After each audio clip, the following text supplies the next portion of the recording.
7 to 8 p.m. Sport On with Thabiso Mosia.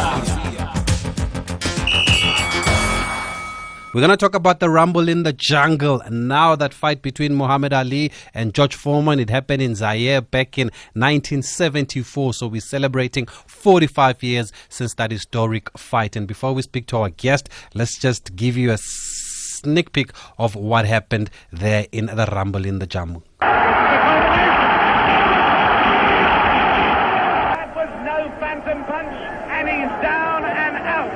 He's down and out. That was no phantom punch. And he was really down and out, George Foreman there. I watched it again today. What a great fight it was. And let's speak now to a budding boxing historian, a man who's got a boxing website. You can check him out, www.maliboxing.com. That's MALI boxing.com. He's got a lot of archives, lots of videos of previous fights, lots of news locally and internationally, even merchandise there on that boxing maliboxing.com. And we're going to speak to Malibongo Tokwe. Let's speak to Malibongo Tokwe now. Malibongo, good evening. Thanks for speaking to us on SAFM. Evening, Thabiso, and evening to the listeners. Let's talk about the magnitude of this fight. I mean, on and off the ring, how big was it? Hey, man, this was a huge fight. I mean, if you think of the attendance, let alone the global shock that happened, there was actually 60,000 people in attendance. And if you want to put things in perspective, FNB Stadium, I think it can swallow up to 90,000 heads of people. And there were 60,000 people at ringside watching this fight. So that was huge. And also, there were about 1.3 billion viewers worldwide that were watching the fight on television. Thabiso, this event, which I don't call it a fight, for me it is the event, it actually made a gross income of 1.5 billion rands, which is about 100 million USD. And, in the 70s? Yeah, in the 70s already. Imagine, in the 70s already. This was a huge fight, and if you think of the upcoming of this fight, the people that were involved to get the fight to the African soil in Zaire, you had Mobutu Siseko, the dictator himself. You also had a great man of Libya, Muammar Gaddafi. He actually injected money to get this fight into Africa, and those were actually the people that had the best interest for the continent of Africa. They wanted to show independence. They wanted to show that Africa can actually host these big events. And ironically, if you think of Africa, and especially in those days, it's very difficult to just talk about Africa without highlighting negative stuff like crimes. Mobutu Siseko took 100 top crime people that were actually in prison, and he executed them in public in the stadium before the fight, just to make a point that this event was not going to be messed around with crime. Oh. How did Don King convince the president of Zaire to have the fight in Zaire? Because obviously Don King was the middleman here, and I believe there was big money involved. Is that how Gaddafi got involved? Absolutely. So I'm not sure exactly about the details of the engagement he had, but you must understand, Don King is one guy that promoted best quality boxing at his time, not because he was a magician, but because he was one solid promoter of the time. It was unlike today, where you can have multiple promoters that are actually looking for the best interest for their fighters. But Don King, being Don King, he must have actually seen Africa as the opportunity, and he must have engaged with them. How do you describe the build-up? Because you mentioned it was an event, and I see that there was also a concert with a lot of musicians, including our own musicians from South Africa, taking part in that concert. Thabiso, it was a huge one. Now, you must understand, in this event, you had Don King. Don King was actually good friends with few American musicians, a few guys like... I just forgot the name of the guy, but the guy that sings the song "Papa's Got a Brand New Bag," and some James other Brown. James Brown, yes, the pop king, man, James Brown himself. So he was actually connected. Interesting enough, Don King before this fight was not a guy known to be a top promoter in boxing. This is actually the event that made him the man we know him as in boxing, because he came in and I believe he didn't have enough money. He had to speak to few guys and he had good connections with musicians. He managed to get all of these guys around the globe to go to Zaire and ended up making this big event no one could resist. And I believe our very own Miriam Makeba was also part of these festivities there. How do you describe the build-up then to the fight now?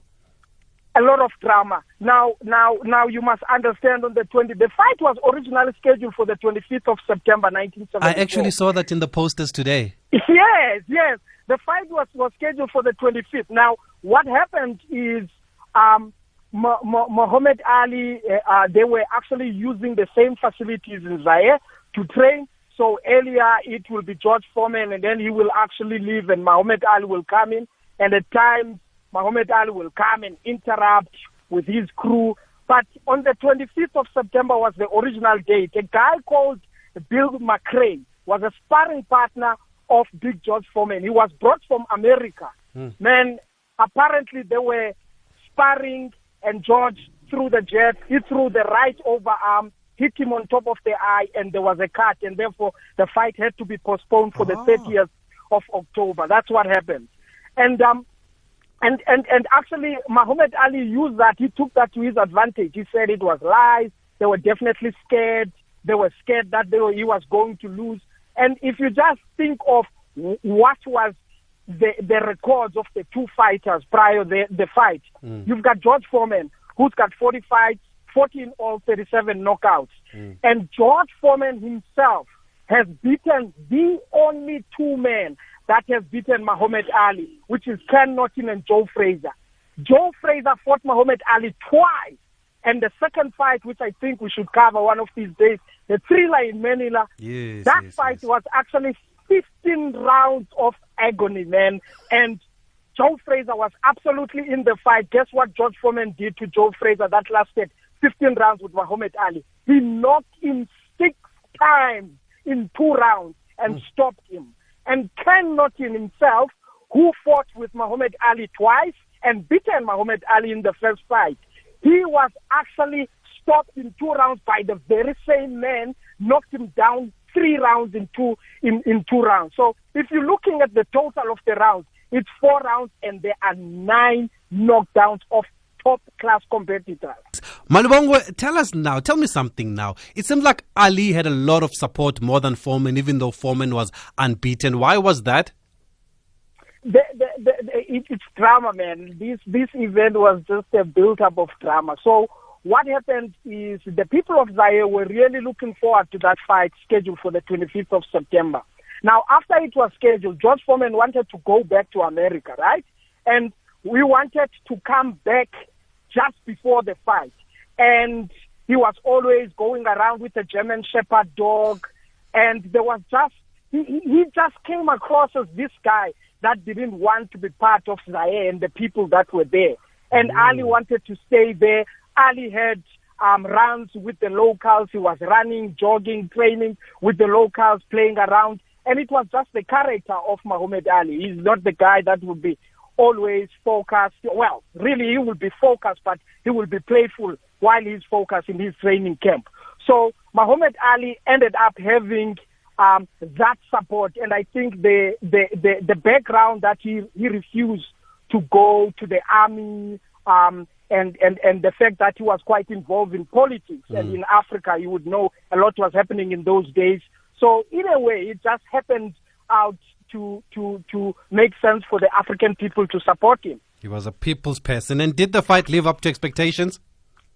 I think it did. Now, interesting enough here, you've got 2 guys that are at the best of their game, right? Muhammad Ali, in a way, is starting to deteriorate. He's 32 years old, and he's fighting George Foreman, who's 25, unbeaten. And looking at the age and looking at what I've highlighted about the common opponents they had to fight. The boogeyman gave the numbers to George Foreman. George Foreman coming to this fight, he was 4-1. So the odds were against Muhammad Ali. And it made sense if you were to apply the logic and how devastating this guy was punching his opponents. But you know, George Foreman was absolutely prepared to this fight. He brought two guys. He brought the ancient Archimo to his corner and Sandy Sadler. Sandy Sadler, the defensive, an aggressive guy that has beaten the defensive fighter Willow Wisp. And he brought those guys into the corner to actually help him in preparations of this fight. But that was still not enough for Muhammad Ali. Great stuff, Malibongwe. Thank you for that insight. He is the founder of www.maliboxing.com. Go check him out.